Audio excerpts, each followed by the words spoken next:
Hello बच्चों, कैसे हो आप सभी लोग। आए हो बहुत अच्छे होंगे, मज़े कर रहे होंगे अपनी ज़िंदगी में। बारिश का मौसम है, ठीक है। तो आज हम पढ़ेंगे क्लास 8 का साइंस में चैप्टर नंबर फर्स्ट। और ये वीडियो जो होगी इंग्लिश मीडियम वालों के लिए भी होगी और हिंदी मीडियम वालों के लिए भी होगी, ठीक है। मैंने दोनों ही लैंग्वेज में लिखा है। जो हिंदी मीडियम वाला होगा वो हिंदी में नोट कर लेगा अपने नोट्स में, जो इंग्लिश वाला होगा वो इंग्लिश में भी नोट कर सकता है, और समझाऊंगा मैं हिंदी में, ठीक है। इस चीज़ का ध्यान देंगे आप। ओके, तो आज साइंस का पहला चैप्टर है जो हमारी नई बुक है, अपडेट होकर आ रखी है साइंस की। उसमें हमारा जो फर्स्ट चैप्टर होगा फसल उत्पादन और प्रबंधन। क्या होगा बच्चों? फसल उत्पादन और प्रबंधन, बहुत इंपॉर्टेंट है ये वाला। Crop production and management. तो सबसे पहले आपने देखा होगा कि हमारे घरों में बच्चों, जिससे हमारे मम्मी पापा जो हैं या जो हमारे बड़े भाई बहन हैं वो खेतों में काम भी करते हैं, ठीक है। जो खेतों में काम नहीं कर पाते, जो मतलब नहीं कर पाते हैं, उनके घर में कुछ गमले वगैरह भी होते हैं जिनमें फूल क्यारी वगैरह होती हैं, जिसमें फूल लगाते हैं क्यारी वगैरह। तो वहाँ भी हम खुरपी वगैरह से, पता होगा आपको, खुरपी से क्या करते हैं, फूलों को मतलब निराई करना, या फिर खेतों में जाके जो हमारी फसलें हैं उनको, उनमें जो भी घास वगैरह होता है उनको साफ़ करना। तो ये सब आपको सब पता होगा, ठीक है। तो खुरपी, दरांती, बेलचा, हल, तो इन चीज़ों का इस्तेमाल हम किस में करते हैं? कृषि में उपयोग करते हैं। इनका किस में करते हैं? कृषि में उपयोग करते हैं, ठीक है। हल भी पता है आपको, लकड़ी का होता रहा हल, इस टाइप से, ठीक है। तो आगे चलेंगे। इसके बाद हम सबसे पहले देखेंगे फसल क्या होती है, क्रॉप क्या होता है। जब एक ही किस्म के पौधे किसी स्थान पर बड़े पैमाने पर उगाए जाते हैं तो इसे फसल कहते हैं। अब एक किस्म के, अब ऐसे तो है नहीं बच्चों कि आप एक मुट्ठी गेहूँ बोओगे तो एक मुट्ठी गेहूँ उसमें मिक्स करोगे, एक मुट्ठी इसमें मक्की मिक्स करोगे, एक मुट्ठी इसमें जो धान वगैरह होता है उसको मिक्स करोगे, तो ऐसा तो नहीं है ना। यानी आप क्या करोगे, एक ही किस्म के पौधे किसी स्थान पर, जो आपके खेत हैं वहाँ पर उनको आप क्या करोगे? उगाओगे, तो उसे बोलते हैं फसल। क्या बोलते हैं उसको? फसल। जब वो पक के तैयार खड़ी हो जाती है बच्चों, तो एक फसल हमारी बहुत अच्छी है, ऐसे बोलते हैं कि फसल हमारी खड़ी हो चुकी है, तैयार हो चुकी है, चलो अब उसकी कटाई की जाए, ऐसा हम बोलते हैं, ठीक है। तो फसल क्या होता है मैंने बता दिया आपको, ठीक है। When plant of the same kind are cultivated, ठीक है, cultivated at one place on the large scale, it is called a crop, इसे बोलते हैं हम क्रॉप। जैसे गेहूं की फसल, ठीक है, जैसे गेहूं की फसल। आगे चलेंगे इसके बाद। अब जो फसल है ये क्रॉप है, दो तरह, मतलब दो तरह की होती है बच्चों। पहला है आपका खरीफ की फसल, दूसरा होता है आपका रबी की फसल। पहला क्या है? रबी, मतलब ये खरीफ की फसल, और दूसरा क्या है? रबी की फसल। तो खरीफ क्रॉप और रबी क्रॉप में क्या क्या होता है, देखो ज़रा ध्यान से देखेंगे, बिल्कुल बढ़िया करके। वह फसल जिन्हें वर्षा ऋतु में बोया जाता है, जो कि बरसात के मौसम में बोए जाते हैं बच्चों, पता है ना। जैसे आजकल क्या है, बरसात लगी हुई है, जो जून से सितंबर तक बोए जाते हैं, ठीक है। उनको क्या बोलते हैं हम? उन्हें बोलते हैं खरीफ की फसलें। जून से सितंबर, जून से सितंबर, ठीक है, ध्यान देंगे, जून से सितंबर, क्लियर है। तो वह फसल जिन्हें वर्षा ऋतु में बोया जाता है उन्हें हम खरीफ की फसल कहते हैं। इनमें क्या क्या होता है देखो ज़रा। इनमें जैसे धान हुआ, मक्का हुआ, सोयाबीन हुई, मूंगफली हुई, ठीक है। तो ये सब जो फसलें होती हैं कहाँ पर आती हैं? ये सब फसल आती हैं खरीफ के अंदर, ठीक है, खरीफ फसल में आती हैं। धान जो है आपको पता होगा, जो धान जो होता है ये भी बरसात में बोया जाता है, क्योंकि इसको पानी की बहुत ज़्यादा इसको आवश्यकता होती है। और जो आपका मक्का हुआ ये भी आजकल ही जैसे बरसात के मौसम में बोया जाता है। सोयाबीन हुई, मूँगफली वगैरह, ये सब बरसात के मौसम में बोई जाती है, मतलब पैडी, मेज, सोयाबीन एंड ग्राउंडनट्स। अगर हम बात करें रबी की फसल की, तो वह फसल जो शीत ऋतु में, मतलब कि जो ठंड के मौसम में, यानी अक्टूबर से मार्च के बीच में होती हैं। जैसे गेहूं है, ठीक बोलते हैं ना, गेहूं हम दिसंबर तक बो देते हैं और काटते कब है? वही मार्च के लास्ट तक या अप्रैल के स्टार्टिंग में हम उसको कट कर देते हैं, मतलब काट देते हैं।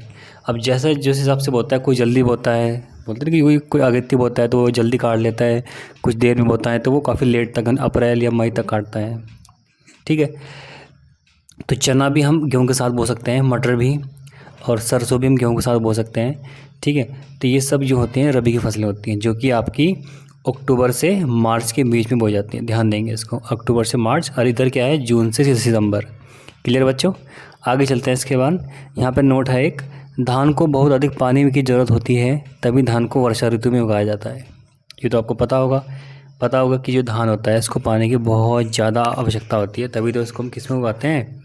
वर्षा ऋतु में उगाते हैं। पता होगा कि इसको पानी की बहुत ज़्यादा आवश्यकता होती है, पानी में ही तो घुलता है। बोलते हैं कि क्यारी वगैरह जो बनती है इस तरीके से, उसमें पानी वगैरह खूब सारा भर के तब जाके उसमें ट्रैक्टर वगैरह से या हल वगैरह से, अब तो खैर ट्रैक्टर वगैरह चलते हैं, पहले तो हल होते थे, हल से बैलों से उसकी बढ़िया करके क्या करते थे, उसको जोतते थे, मतलब काफ़ी अच्छा करके उसको पानी भर के उसमें खूब घोल देते थे, मिट्टी मिट्टी सार में कर देते थे।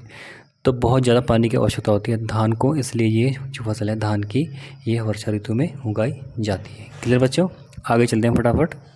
चलिए बच्चों फटाफट से अब आगे चलते हैं। अगला है हमारे पास, फसल उगाने के लिए कुछ कृषि पद्धतियाँ होती हैं। ठीक है, फसल उगाने के लिए कुछ कृषि पद्धतियाँ, या हम बोल सकते हैं कि some agriculture method for growing crops, मतलब कि कुछ मेथड वगैरह होते हैं जिनके द्वारा हम फसलों को उगाते हैं। ठीक है, सबसे पहले क्या करते हैं हम, सबसे पहले मिट्टी को तैयार किया जाता है बच्चों। ठीक है, ऐसे नहीं कि हम खेत में गए वहाँ हमने मिट्टी को तैयार किया, नहीं, ऐसे ही वहाँ दाना छिड़क के आएंगे और फिर हम 6 महीने के बाद गए चलो भाई फसल काटने चलते हैं। ठीक है, तो बहुत सारी चीज़ें होती हैं जो कि हमें फसल उगाने के दौरान करनी होती है। जैसे सबसे पहले मिट्टी तैयार करना होता है। फर्स्ट काम क्या होता है कि खेत को अच्छी तरह से हल से या ट्रैक्टर से बहाना उसको। ठीक है, वीडियो सही दिख रही है ना, एकदम बढ़िया मस्त, कोई दिक्कत तो नहीं है? चलो चलो ओके ओके। तो यहाँ लिखा है मैंने, फसल उगाने से पहले मिट्टी तैयार करना पर हमारा फर्स्ट स्टेप होगा।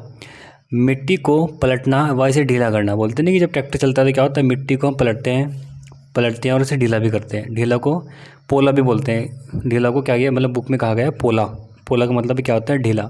तो मिट्टी को पलटना मतलब जो ट्रैक्टर चलता है तो क्या, ये हल चलता है तो मिट्टी मतलब खुद के पलटती जाती है, इधर भी इधर भी इधर भी इधर भी, इस तरीके से। तो मिट्टी को पलटना हुआ, और जब दोबारा उसको भाएंगे तो वो थोड़ी मिट्टी क्या होगी, थोड़ी ढीली पड़ जाएगी। ठीक है, ढीली मतलब कि टाइट नहीं रहेगी। ठीक है, तो ढीला करना बहुत महत्वपूर्ण है। इससे जड़ें भूमि में गहराई तक चली जाती हैं या जा सकती हैं।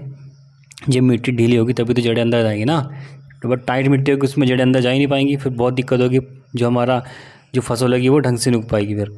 ठीक है, उसको मतलब जगह ही नहीं मिल पाएगी उगने की। तो इस तरीके से हम सबसे पहले ट्रैक्टर से या हल से अच्छे तरीके से मिट्टी को ढीला करते हैं, उसको पलटते हैं ताकि जो जड़ें हैं वो भूमि की गहराई तक जा सकती है।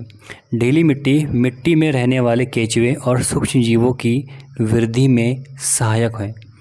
क्या है, सहायक है।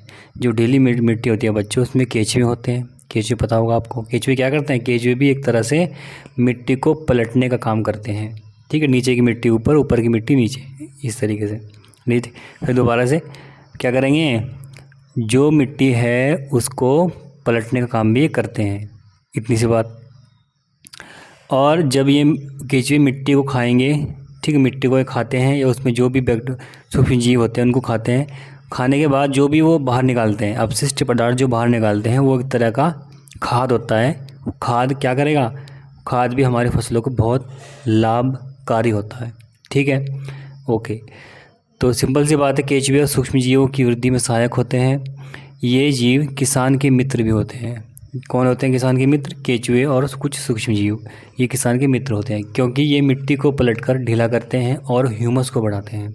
ह्यूमस का मतलब होता है बच्चों, जैसे कुछ खाद वगैरह होती है ना, जैसे कुछ सड़ी गली चीज़ें होती हैं, उसे बोलते हैं ह्यूमस।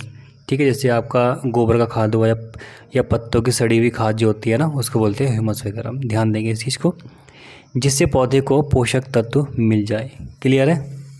तो इस तरीके से मैंने यहाँ पर ये इंग्लिश में लिखा हुआ है, इसको आप लोग नोट डाउन कर सकते हैं अच्छे से। बिल्कुल जैसे मैंने हिंदी में लिखा है तो उसको मैंने ट्रांसलेट कर रखा है इंग्लिश में। Soil preparation is the first step before growing crops. It is very important to turn मतलब पलटना द सॉइल एंड लूजन मतलब ढीला करना ये it, so that the root can go deeper into the soil. Loosen मतलब ढीला करना। Soil help in the grow of earthworm, मतलब क्या बोलते हैं इसको, अर्थवर्म को, केचुआ, and micro organism living in the soil. That is why these organism are also called friends of the farmer, मतलब कि क्या बोलते हैं इनको, इसीलिए इसको हम फार्मर के क्या बोलते हैं, फ्रेंड बोलते हैं। Because they loosen the soil is turning it and increase humus, क्या ये humus, due to which the plant get more nutrients. ये सब मैंने आपको जैसे हिंदी में पढ़ा रखा वही इंग्लिश में लिख दिया है। आगे है हमारे पास, अगला है, अब मैंने थोड़ा अलग तरीके से लिखा है इस चीज़ को, देखो जरा। हमारा पहला स्टेप क्या था, मिट्टी को तैयार करना। तो इसको हम ऐसे भी पढ़ सकते हैं, मिट्टी को पलटने व ढीला करने में, ठीक है, फर्स्ट स्टेप होगा हमारा। इससे जड़ें भूमि में क्या होती हैं, गहराई तक चली जाती हैं। ढीली मिट्टी में धंसे जड़ें भी सरलता से श्वसन करती है। श्वसन मतलब कि अब देखो कोई भी चीज़ है कि भाई श्वसन तो कर सांस सभी लेते हैं, तो क्या होते हैं जो हमारे पौधे होते हैं, जो प्लांट होते हैं, वो भी सांस लेते हैं हमारी वातावरण से, ठीक है। अगर क्या हो, ढीली मिट्टी में धंसी जड़ें भी क्या करेंगी, सरलता से सांस ले सकती हैं। ये मैंने बता रखा है।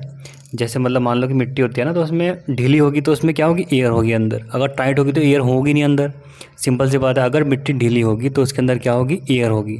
तो उस एयर को जो जड़ें होती है ना, इस तरीके से वो इसको एब्जॉर्व करती है, यहाँ से यहाँ से यहाँ से, इस तरीके से। क्योंकि जो ढीली मिट्टी होती है उसमें ऑक्सीजन वगैरह पहले ही अंदर चली जाती है, तभी तो ढीली होती है, और जो ऑक्सीजन होगी अंदर, ठीक है। अगला स्टेप है help the earthworm and microbes in their grow, यानी मिट्टी में रहने वाले केंचुओं और सूक्ष्मजीव की वृद्धि में सहायता करते हैं। क्लियर है, कोई दिक्कत नहीं, कोई परेशानी आता है किसी बच्चे को। आगे चलते हैं फटाफट, ठीक है। अगला स्टेप है, देखो आपके पास मिट्टी को पलटने मतलब उलटने पलटने, एक मिनट, एक सेकंड, ठीक है। अब आपको थोड़ा हाईलाइट दिख रहा होगा, जो हमारी चीज़ें हैं हाईलाइट वो आपको अब सही दिख रही होंगी। मिट्टी को उलटने पलटने और ढीला करने की प्रक्रिया को क्या बोलते हैं बच्चों, जुताई बोलते हैं। क्या बोलते हैं इसको, जुताई करना बोलते हैं। नहीं कि जाओ भाई खेत में जाके जुताई कर दें ट्रैक्टर वाले, जा फटाफट खेत में जाके उसकी क्या कर दें, हमारा खेत बहा के आ जाए, उसकी जुताई कर दें, बोलते नहीं। तो फिर क्या होता है, हल वगैरह या ये का यूज़ करते हैं फिर उसमें, ठीक है। मिट्टी को उलटने पलटने और ढीला करने की प्रक्रिया जुताई कहलाती है। The process of losing and turning of the soil is called the tilling and plugging, ठीक है, मतलब कि उसको जुताई करना। तो अगला स्टेप है बुआई से पहले खेत में पानी दिया जाता है। बोलते नहीं कि खेत में पहले क्या करते हैं, खेत को पहले अगर हम पानी दे देंगे तो बोलते नहीं कि थोड़ा वो क्या बोलते हैं उसको, पलेवा करना एक तरह से। आपको जो गांव के बच्चे होंगे उनको पता होगा कि पलेवा क्या होता है। जैसे गेहूँ बोने से पहले क्या करते हैं हम लोग, थोड़ा मिट्टी को गीला कर देते हैं ताकि जो हमारा बीज है गेहूँ का वो अच्छे से उसमें उग सके, ठीक है, बढ़िया करके वो उग सके, ठीक है। तो उसमें थोड़ा बहुत पानी दिया जाता है ताकि जो सॉइल है उसमें थोड़ा मॉइस्चर वगैरह आ सके, ठीक है। उसके बाद ही हम क्या करते हैं, सोइंग करते हैं, मतलब कि उसको बोते हैं। अगला है आपके पास कृषि औजार क्या क्या होंगे। भाई हम कृषि तो करने जा रहे हैं, मिट्टी हमारी तैयार है, लेकिन हमें औजार क्या क्या चाहिए उसके लिए, इसको भी तो पढ़ना पड़ेगा ना बच्चों। तो कृषि औजार एग्रीकल्चरल इम्प्लीमेंट, मतलब कि आपको क्या क्या चाहिए होगा। देखो सबसे पहली बात है, हमें औजार क्यों चाहिए होगा, मिट्टी को भुरभुरा करने के लिए हमें क्या चाहिए, औजार चाहिए होंगे, हल वगैरह जो भी होता है। अब जब उसमें थोड़े बहुत खरपतवार होते हैं ना, जो छोटी मोटी घास वगैरह पैदा हो जाती है अंदर, तो उसे बोलते हैं खरपतवार। तो उनकी निराई के लिए भी हमें क्या चाहिए, जो निराई करने के लिए, खरपतवार की रोकथाम के लिए भी हमें क्या चाहिए, औजार चाहिए। क्या चाहिए, कृषि औजार चाहिए। तो औजार कौन कौन से होंगे, this is done with the help of various tools, ठीक है। यानी इन सभी चीज़ों को पूरा करने के लिए हम किनका यूज़ करेंगे, हल का यूज़ करेंगे, जिसे प्लग बोलते हैं। होए मतलब खुदाली का यूज़ करेंगे। एक होता है कल्टीवेटर, कल्टीवेटर का भी यूज़ करेंगे, ठीक। खुदाली मतलब उतनी खोदने की जो होती है, ठीक है, उसे बोलते हैं खुदाली को। थोड़ा बहुत खेत जोतते होंगे ना, थोड़ा बहुत खरपतवार को निकालने के लिए या उनको हटाने के लिए खेत से, तो हम यूज़ करते हैं खुरपी का भी, खुदाली का भी, हल का यूज़ करते हैं हम किसको, मिट्टी को भुरभुरा करने में, यानी खेत को तैयार करने के लिए। एक कल्टीवेटर होता है, ये कल्टीवेटर एक मॉडर्न ज़माने का है, ये ट्रैक्टर में यूज़ होता है बच्चों, ठीक है। इसका यूज़ कहाँ करते हैं हम, ट्रैक्टर में जोड़ के करते हैं कल्टीवेटर का यूज़। जिसके पास इसके घर में ट्रैक्टर वगैरह होता होगा उसे पता होगा अच्छे से कि कल्टीवेटर क्या होता है। ओके, तो आगे चलते हैं। इसके बाद अगला स्टेप है हमारे पास प्लग। हम पढ़ेंगे अब हल के बारे में कि हल क्या होता है, कि प्लग क्या होता है। देखो यूज्ड इन एंशिएंट टाइम, मतलब कि प्राचीन काल में उपयोग होता था किसका, हल का, या प्राचीन काल से उपयोग होता आ रहा है किसका, हल का, बहुत पहले से, ठीक है, बहुत पुराने ज़माने से। पहले को लोग क्या करते थे, लकड़ी के हल बनाते थे, फिर उसको खींचते थे ताकि अच्छे से मतलब वो कृषि वगैरह कर सकें, ठीक है।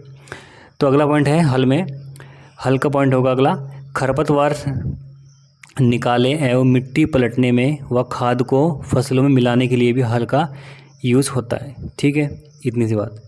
और मिट्टी को किसमें, मिट्टी को उलटने पलटने में भी किसका यूज़ होता है, आपको हल का इस्तेमाल करते हैं। इतनी सी बात। आगे चलते हैं। इसके बाद यह लकड़ी का बना होता है जिसे बैल की जोड़ी के द्वारा खींचा जाता है। किसको? हल को, प्लग को। Plough is made of wood and is drawn by a pair of bulls. मतलब कि यह लकड़ी का बना होता है और इसको बैल की जोड़ी के द्वारा बच्चों खींचा जाता है। यहाँ तक कोई दिक्कत नहीं किसी को। अच्छे से हम चैप्टर को पढ़ रहे हैं। अपने जो हमारा चैप्टर है आगे चलते हैं। इसके बाद आगे देखते हैं।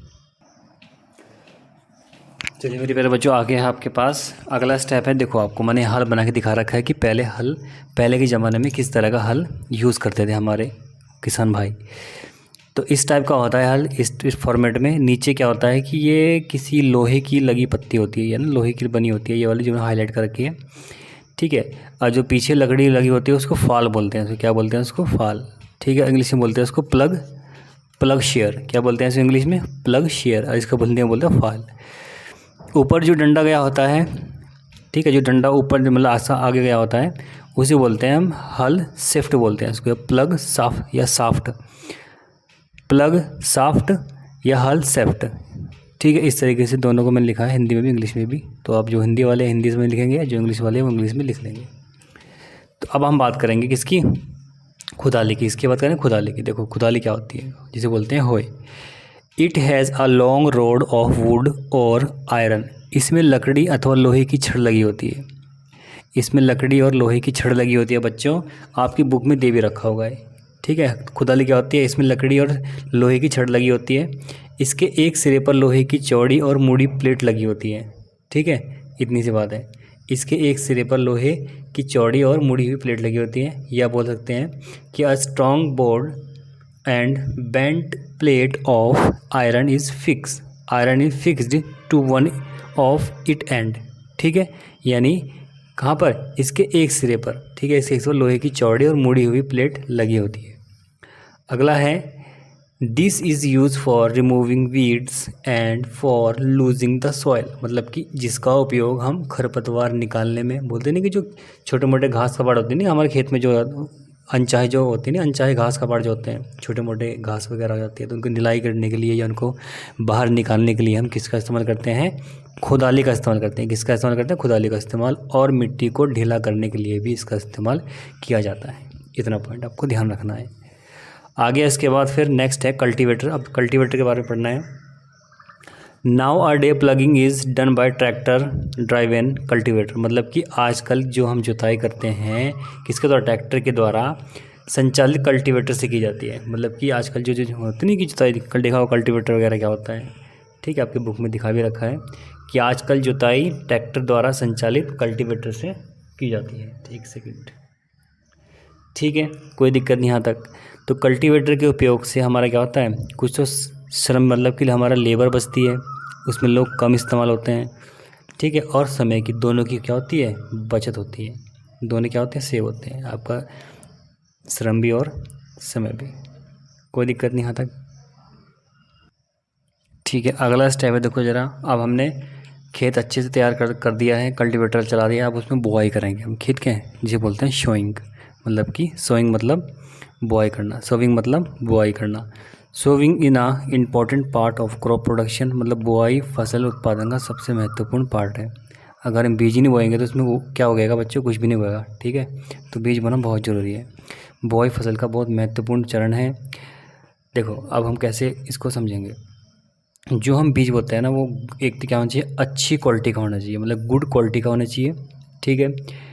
Clean and healthy seed. जो हमारे बीज हैं वो बिल्कुल साफ़ सुथरा होना चाहिए। और हेल्दी मतलब होता है कि एकदम बढ़िया, मतलब कहीं से मतलब कहीं से घुना हुआ ना हो या कहीं से डैमेज ना हो, ठीक है। ऐसा बीज नहीं होना चाहिए।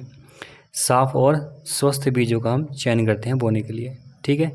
ऐसे जो बीज हमारे पास होंगे तो उसको हम क्या करेंगे? उसका बीज को बोना शुरू करेंगे, यानी सीड सोइंग करेंगे।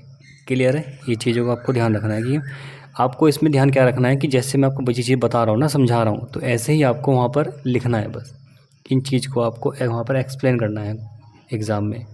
क्लियर है? आगे चलते हैं फटाफट। देखो बच्चों, अगला है हमारे पास इसमें कि बीज बोने के लिए कुछ औजार चाहिए होते हैं, ठीक है। बीज बोने के लिए कुछ औजार चाहिए होते हैं। मतलब पहले के ज़माने में देखा होगा आपने, जो हमारे ट्रेडिशनल टूल थे वो क्या थे? अब जो नए चल रहे हैं सीड ड्रिल वगैरह जो चल रहा है आजकल, वो अलग चीज़ होता है।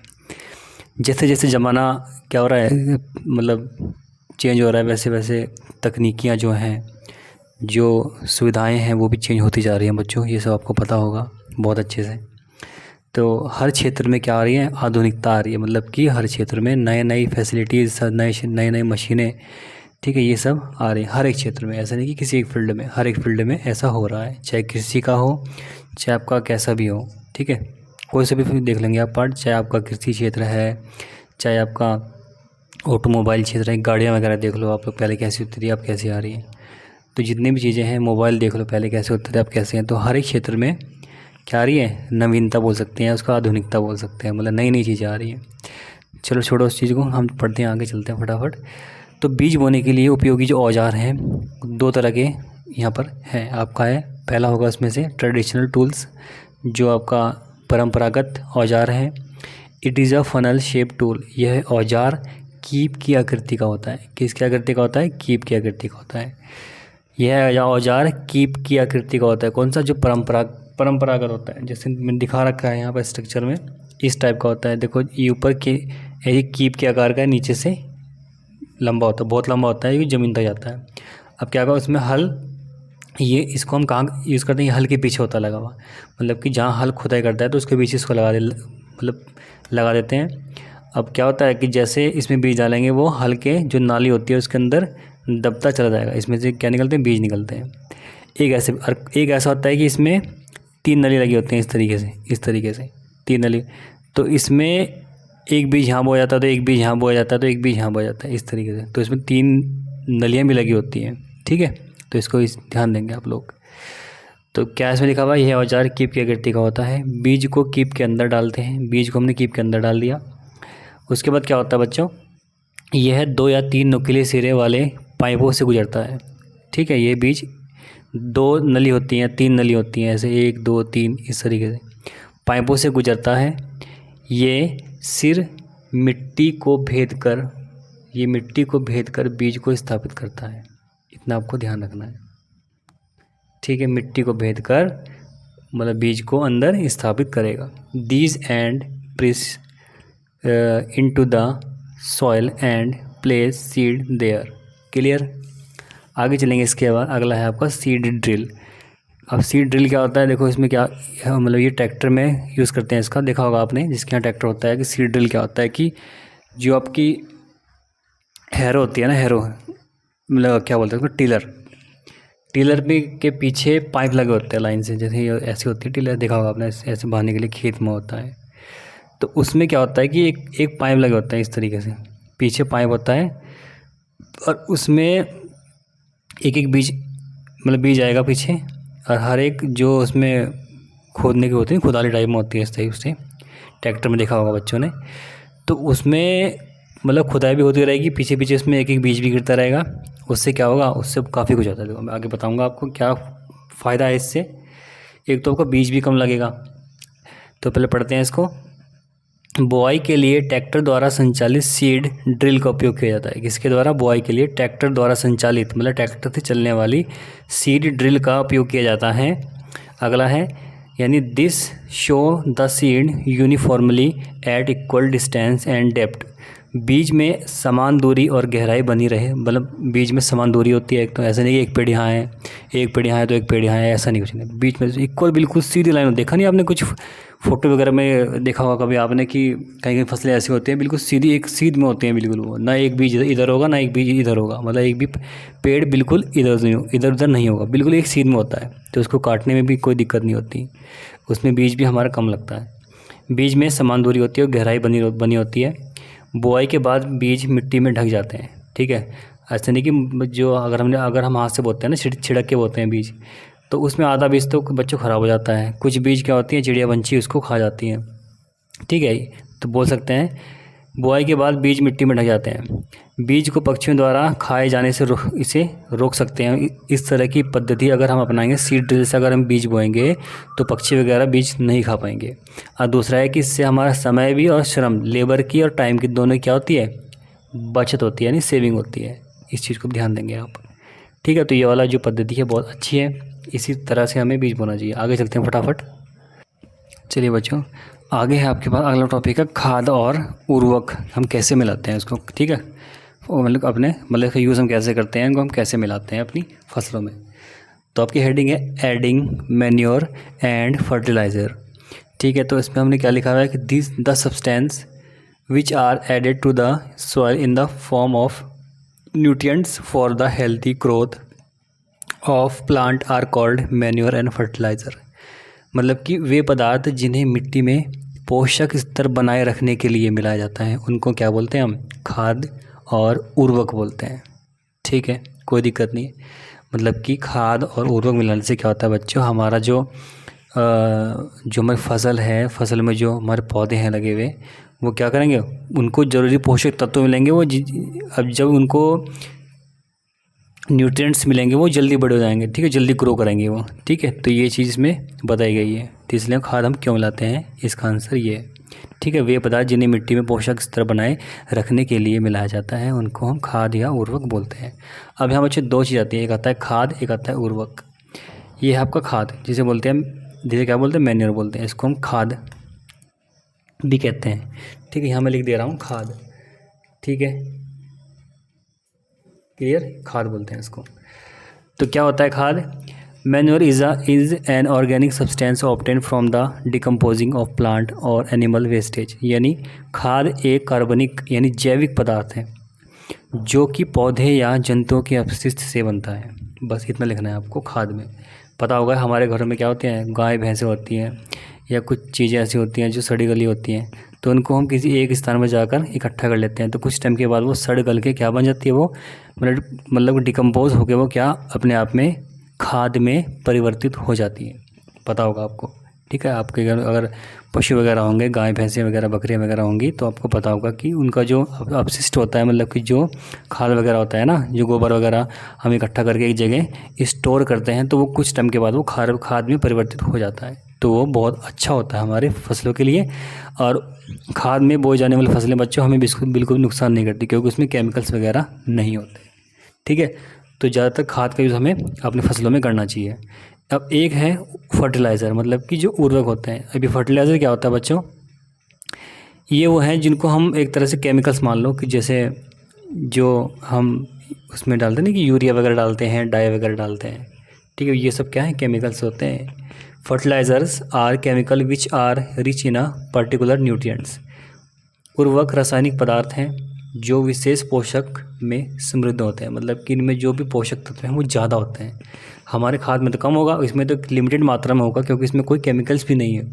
लेकिन जो फर्टिलाइज़र होते हैं बच्चों, इनमें ये केमिकल्स वगैरह ज़्यादा गिरे होते हैं, तो इसलिए इनमें पोषक तत्व भी ज़्यादा होते हैं। किसमें, फर्टिलाइज़र में, यानी उर्वरक में।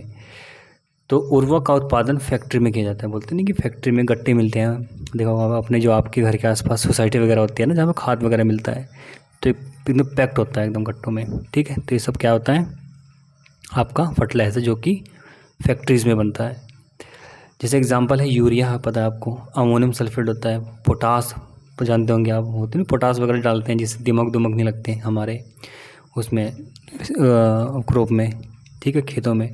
एक एनपीके होता है, एनपीके, जिसमें एनपीके मतलब इसमें तीन वो होते हैं आपके केमिकल। जैसे एक है नाइट्रोजन होता है इसमें, एक फास्फोरस होता है, पी से फास्फोरस और के से पोटेशियम होता है इसके अंदर, ठीक है। पोटेशियम के, फास्फोरस पी, नाइट्रोजन ये वाला एन। क्लियर है, कोई दिक्कत नहीं यहाँ तक किसी बच्चे को। तो use of fertiliser has help farmer to get better yield of crop. मतलब कि अगर इनका यूज़ हम करेंगे अपने खेतों में तो हमें ज़्यादा मिलेगी, मतलब अच्छी उपज मिलेगी हमें। उर्वरक के उपयोग से किसान को गेहूं, धान, मक्का आदि फसलों की अच्छी उपज मिलती है। तो अच्छी तो मिलेगी क्योंकि इसमें जो न्यूट्रिएंट्स हैं वो ज़्यादा हैं, हमारी जैविक खाद में कम होते हैं ये सब, लेकिन वो हमारी बॉडी को कोई नुकसान नहीं करता। लेकिन ये यूरिया वगैरह हैं या एनपीके वगैरह हैं, ये हमारी बॉडी में कहीं ना कहीं नुकसान तो होता ही है ना, ये केमिकल्स वगैरह हमारी बॉडी के अंदर एंटर करते हैं, ठीक है बच्चों। आगे चलते हैं फटाफट।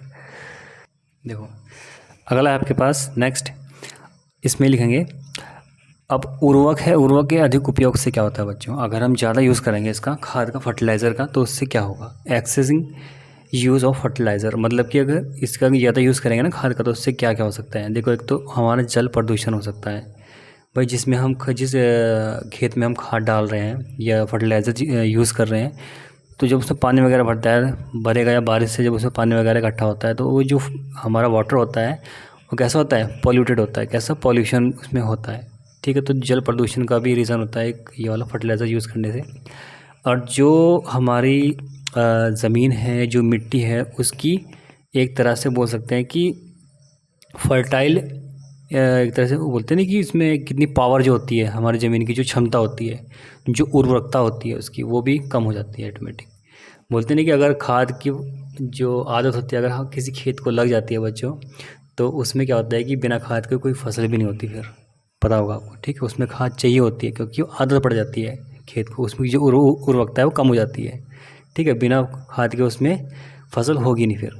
ठीक है, अगला है manure improve soil texture as well as water retaining capacity, मतलब कि खाद के उपयोग से, जो जैविक खाद होता है हमारा घर में जो बनता है, खाद के उपयोग से मिट्टी के गठन मतलब कि जो टेक्सचर होता है मिट्टी का, बोलते हैं ना कि थोड़ी भुरभुरी मिट्टी होनी चाहिए उस तरह से। बोले एक तो चिपकी होती है, तो वो तो बेकार होती है हमारी फसलों के लिए। एक होती है मतलब जो अच्छे टेक्सचर वाली होती है, मतलब कि भुरभुरी टाइप में। तो खाद के उपयोग से मिट्टी के गठन और जल अवशोषण जो होता है ना, कि जल को एब्जॉर्ब करने की जो कैपेसिटी होती है, ठीक है, वो इंक्रीज़ हो जाती है, मतलब कि बढ़ जाती है या वृद्धि हो जाती है। ठीक है बच्चों, इतना रखेंगे इस वीडियो में। तो इसका एक पार्ट और आने वाला है फटाफट से, तो उसके बाद उसको देखेंगे। एक फर्स्ट पार्ट कंप्लीट है इसका, 2 पार्ट में पूरा चैप्टर कंप्लीट हो जाएगा। अगला पार्ट देखना बिल्कुल मत भूलना, जिसमें हम पढ़ेंगे फसल चक्र के बारे में, या क्रॉप प्रोडक्शन के बारे में, या क्रॉप रोटेशन के बारे में। ठीक है बच्चों, ओके, थैंक यू।